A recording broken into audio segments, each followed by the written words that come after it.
Welcome to gaming Tamil channel. நம்மளுக்கு ஸ்டார்டிங்கில் கொடுத்த மிசைல் வந்து பவரே இல்லை. இப்போ வாங்க செக் பண்ணலாம்.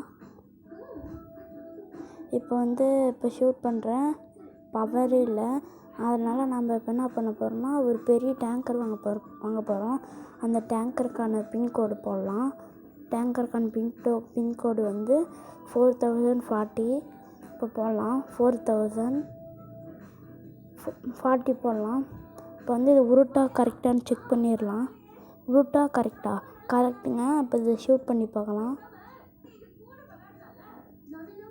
இப்போ பாருங்கள், நம்மளால் ஆப்ரேட்டும் பண்ண முடியாது. இப்போ பாருங்கள், இந்த காரை ஷூட் பண்ணி பார்க்கலாம். இது கரெக்டுங்க. இது எவ்வளோ ஹைட்டுக்கு ஒரிஜினல் டேங்கரில் இருக்க எல்லாமே இருக்கும் பாருங்கள். இப்போ வந்து மேலே தூக்கவும் முடியுது. இது கரெக்டுங்க. ஒரு 10 செகண்ட் கழிச்சு தான் இது பண்ணுது. நம்ம ஸ்க்ரீன் ரெக்கார்டு வந்து கொஞ்சம் சவுண்ட்லாம் கேட்க மாட்டேங்குது. அதனால தான் இப்படி பண்ணுறோம். இந்த வீடியோ பிடிச்சிருந்துச்சுன்னா லைக் பண்ணுங்கள், ஷேர் பண்ணுங்கள், மறக்காமல் சப்ஸ்கிரைப் பண்ணிடுங்க.